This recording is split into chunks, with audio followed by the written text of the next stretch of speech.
Boa noite, professor. Vou fazer a apresentação da nossa última entrega aqui, a Sprint 4 do nosso app de clusterização, utilizando inteligência artificial. E estou com 2 monitores aqui, então vou ficar alternando aqui. Mas eu pretendo mostrar primeiro um pouco do código, como foi o processo de desenvolvimento, depois o aplicativo na prática, funcionando ali na interface. Ele tem uma carinha mais de back-office, né? Então ele foi desenhado para ser utilizado ali na administração das empresas. Então tem uma interface simples para facilitar a utilização dos usuários sem muito frufru, né? Bom, aqui principalmente nós utilizamos o Flask, o Pandas, o SQL Alchemy. Temos uma integração com a OpenAI também. Então, começando aqui, primeiro tem uma visualização dos clusters que estão cadastrados no banco de dados. A gente também tem uma rota para poder fazer a edição desses clusters. Inicialmente, a nossa proposta era clusterizar compras dos usuários. Então aqui a gente tem algumas informações como nome, ticket médio, intervalo de dias que o usuário realizou uma compra, para poder ter esses dados para conseguir fazer uma previsão se esse usuário ele pode pertencer a um outro cluster, né? Então aqui a gente tem uma relação de 1 para n, onde um usuário pode pertencer a vários clusters. Então são possibilidades infinitas para que quem estiver utilizando a ferramenta consiga impactar aquele usuário de várias formas possíveis. Aqui temos uma edição do nome do cluster, uma atualização de cluster. Aqui já entra um pouco da sugestão que eu vou passar um pouquinho mais para frente. Aqui tem uma função de chamar essa análise, né? Então estou ali verificando um usuário, então vou fazer uma requisição para buscar as informações da análise que foi feita de acordo com o cluster que está ali cadastrado. Mais abaixo tem uma função para poder adicionar um feedback para aquela análise, para poder aprimorar o nosso modelo. Uma função para poder adicionar um usuário a um cluster.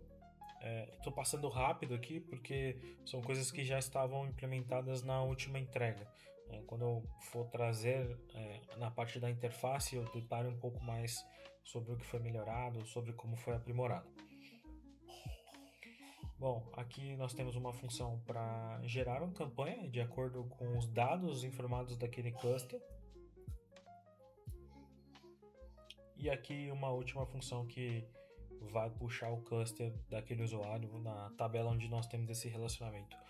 Uma das principais mudanças que nós fizemos no projeto foi trocar o banco de dados. Então, ao invés de continuar utilizando o Oracle, nós preferimos migrar para um banco MySQL para ter um pouco mais de flexibilidade. A gente sabe que o Oracle ele é um pouco, eu não vou dizer rígido, mas ele é menos flexível do que o MySQL. Então a gente optou por trocar.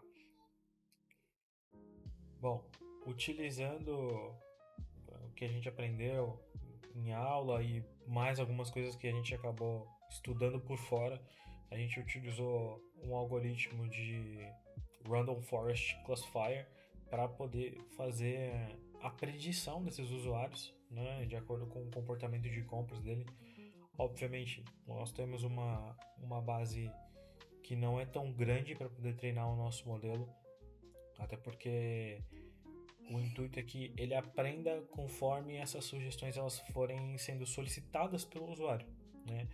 Então, toda vez que a página de sugestão ela for carregada, vai ter uma chamada para a nossa API que vai atualizar esse modelo que vai ser consultado, tá? Aqui no Prediction Model eu tenho o caminho do meu modelo, né? Então ele vai carregar esses dados, ele vai treinar o modelo novamente, vai fazer toda a parte de predição do nosso modelo, puxando os dados que nós temos no banco de dados. Então, né, sendo um pouco redundante aqui, toda vez que ele carregar, ele vai ter uma nova visualização e vai ter um novo entendimento sobre o que está acontecendo ali dentro daquela tabela, daquele banco de dados com aqueles usuários que estão cadastrados.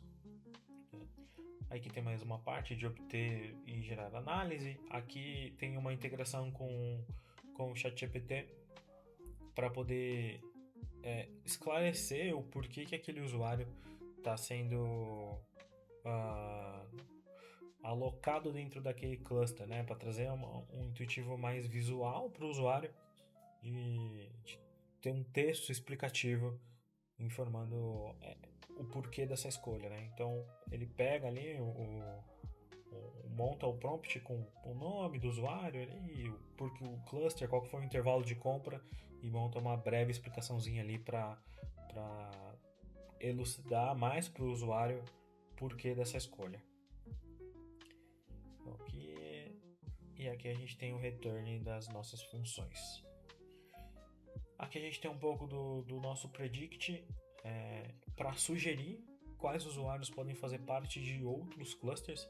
Então ele acaba funcionando de uma forma parecida com o arquivo anterior ali que eu mostrei, porque ele vai refazer essa análise, mas dessa vez ele vai entender para qual cluster aquele usuário tem potencial de ir, né?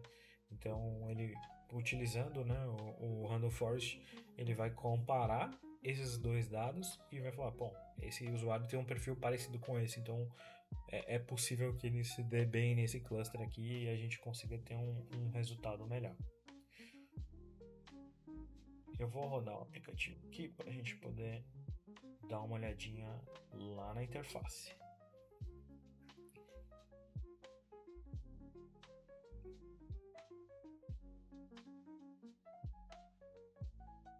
Deixa eu abrir minha segunda janela aqui.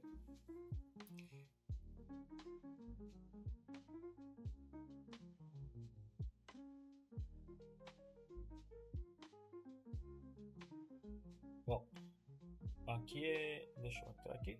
Aqui tem um formuláriozinho básico de como vai funcionar essa adição de clusters. Então, inicialmente, a gente vai ter o nome do cluster, qual que é o ticket médio ali que a gente espera que aquele cluster atinja e o intervalo de dias que um usuário fez ou refez uma compra para poder ser analisado.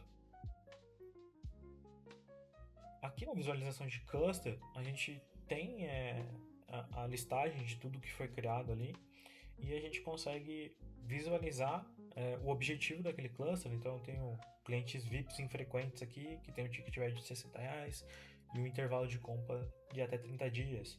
Tem um cliente VIP frequentes aqui, que tem um ticket médio de 55 e um intervalo de compra de 10 dias.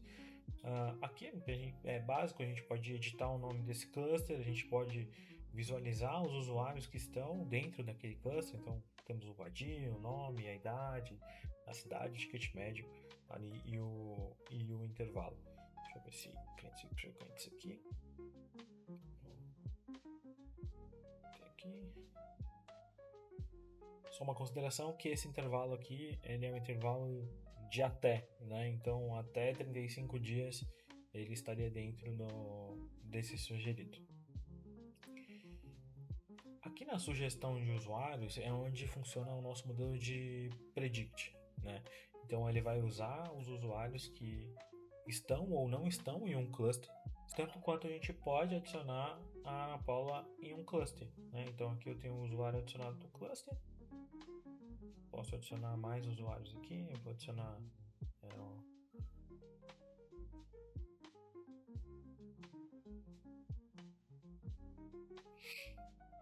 aqui ele está gerando uma campanha de até 1000 tokens, né? Então é um processo um pouco extenso para poder gerar, mas aqui a gente consegue ver a campanha que ele gerou, né? Então, conforto VIP, sua fidelidade vale mais. Aí aqui ele traz a estratégia de e-mail marketing personalizado com esse produto específico que a gente selecionou, que é o ar-condicionado Split Inverter, agradecendo a lealdade do cliente. porque ele é um VIP frequente, né? Então ele compra com frequência. Então o prompt ele já está alinhado com esse objetivo e com esse produto, né? Então tem mais algumas coisas aqui. Eu vou gerar mais uma campanha aqui. Clientes frequentes com ticket médio. Então vou colocar um exaustor ultra silencioso aqui.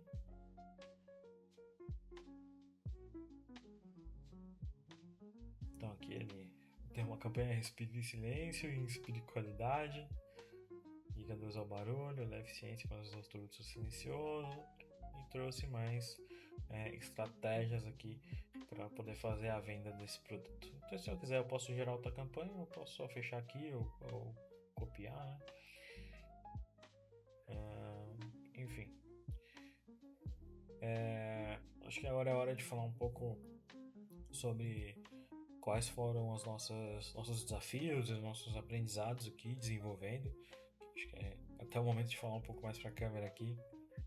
Então, começando, acho que vou começar aqui com os desafios.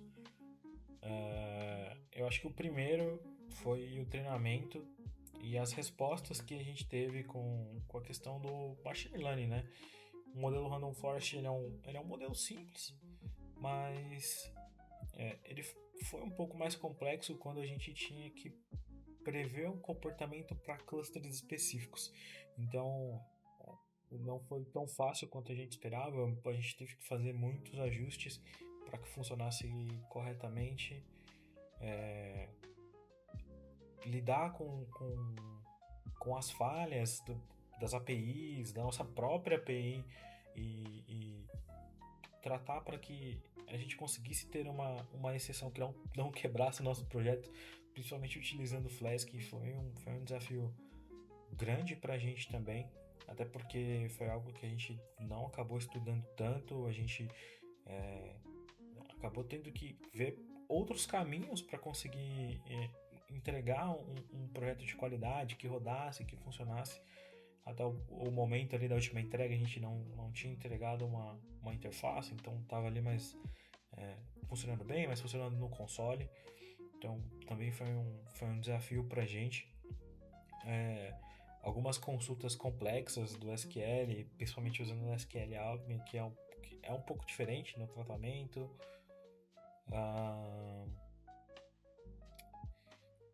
Acho que de desafios, esses foram os que mais pegaram assim pra gente.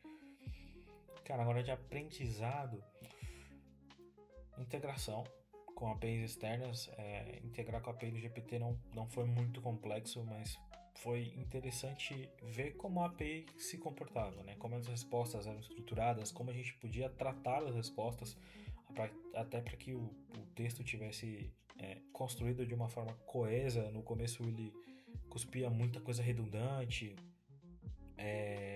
principalmente utilizando o ChatGPT 3.5. Então foram algumas tratativas que a gente teve que aprender a desenvolver. A habilidade de SQL a gente melhorou absurdamente, o controle dessas informações, a utilização do Pandas, conseguindo conciliar o Pandas com essas consultas multitabelas também foi um aprendizado gigantesco pra gente, acho que de muito valor. Criação de interface, né? Acho que a grande maioria aqui acaba não sendo muito boa com front-end, que é o nosso caso. Então também foi um desafio construir as coisas com front-end, mesmo utilizando o Bootstrap ali. Deu um pouquinho de trabalho pra gente, mas foi um bom aprendizado. E acho que um dos pontos principais de aprendizado foi aprender a construir boas tratativas para os erros, né? Então a gente criou bons modelos de exception que passaram a ajudar a gente do que quebrar o nosso código, né? Então, a partir de um certo momento do desenvolvimento, a gente começou a detectar e corrigir erros com mais eficiência e de forma muito proativa. Então, foi muito bom pra gente, né? Aprofundamos também nosso conhecimento em machine learning, em modelos de linguagem natural, para, apesar de automatizar muita coisa, trazer essa parte mais humana para o nosso projeto, né? Aprimoramos também a documentação, como a gente montava a documentação do nosso projeto. E foi sensacional construir isso. Foi sensacional participar das aulas, aprender muito mais. Acho que é uma experiência assim que a gente vai levar pro resto da vida e com certeza a gente vai lembrar eternamente aí do desenvolvimento desse projeto que foi muito bacana pra gente. Então é isso, acho que passei demais do ponto aqui na duração do vídeo, mas queria agradecer aí por tudo, por ter acompanhado a gente nesse último ano. Foi uma honra fazer parte aí da turma e muito obrigado.